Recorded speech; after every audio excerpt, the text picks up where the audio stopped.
Hey guys, we just finished Lost Mines of Phandelver, and we're about to jump into the Shattered Obelisk, part 2 of Phandelver and Below.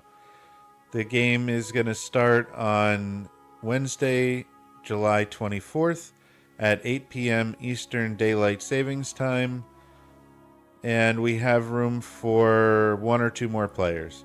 So if you're interested in joining one of our games, this is a great time to do so, as the things that happen in Lost Mines of Phandelver are not required to enjoy the Shattered Obelisk portion of Phandelver and Below. So I hope to see you there. Come roll with us. Hey guys, I'm going to use the quick rest video for today as an addendum to the shield video that I put out a couple weeks ago. I wanted to take a deep dive into the DC20 version of shield, and there was one aspect with the trigger that I kind of missed when I did that video, so I thought this would be a good way to address that issue. So let's take a look at the spell, and we can go from there. We see that the shield spell for DC20, it costs 1 action point. It has a range of 1 space. The trigger is when a creature you can see within range, including yourself, is targeted by an attack.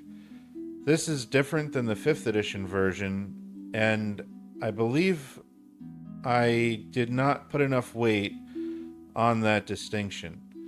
The 5th edition trigger is when you are hit by an attack, meaning that you get to see the attack roll and then decide whether or not that +5 armor class is going to protect you in 5th edition. In DC20, you are asked to decide to cast shield when you're targeted with the attack, but before you know the result.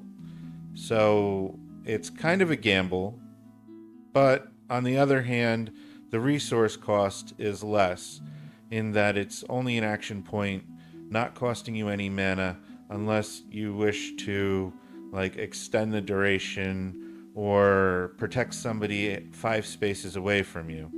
So I think for the cost of 1 of 4 action points, this is a very fair ability.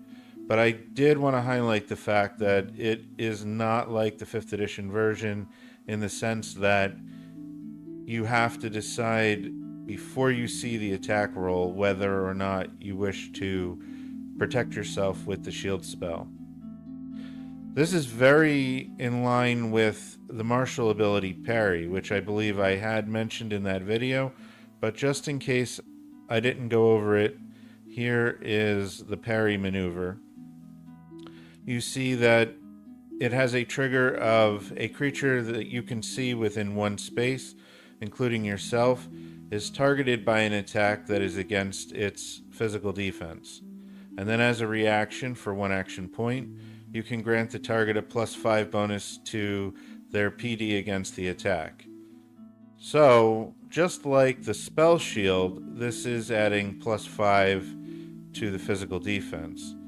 Where shield stands above parry is that shield also adds +5 bonus to mystical defense, and there's also the mana point enhancements where you can increase the duration to last until the start of your next turn, or cast shield out to a range of 5 spaces if you were willing to spend the mana on that, where parry can only protect you or somebody within 1 space of you.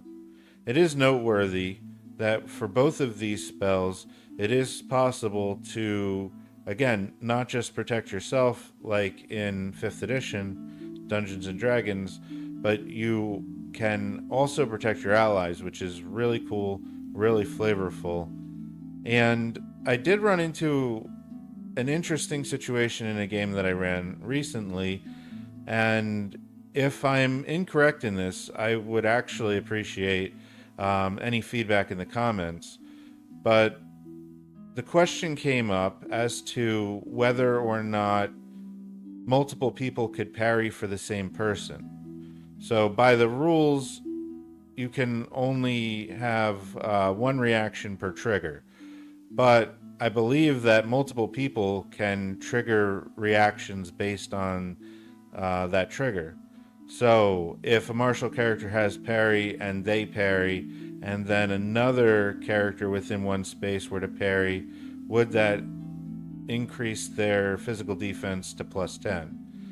I can't find anything in the rules that says that that wouldn't work. I know for shield it wouldn't work because in the rules it says that you can only be under the effects of one spell at a time as far as like the same name. So you couldn't be under the shield spell multiple times. I would definitely think that you could be under the shield spell and under parry. Could you be under two parries though? I ruled yes. I usually tend to err in the player's favor. And it was a big attack. Boss of the dungeon was giving himself multiple instances of advantage, with another enemy giving multiple instances of help. So this player character really wanted to protect themselves, and they parried, and another player wanted to also parry as well to increase their survivability. It ended up being a good thing that they did, because with the two instances of help, adding a d8 and a d6, and a critical attack was, I think it was like 35 was the attack roll, and with the plus 10, they were able to get the physical defense up enough that it shunted that damage a little bit, and they were able to survive. But I think it's cool, especially if it does work that way. And I'm not sure. I've never seen anybody talk about parrying multiple times. So it's definitely something that I would be interested to see if anybody has any feedback on that. Thank you for rolling with us, and we'll catch you on the next one.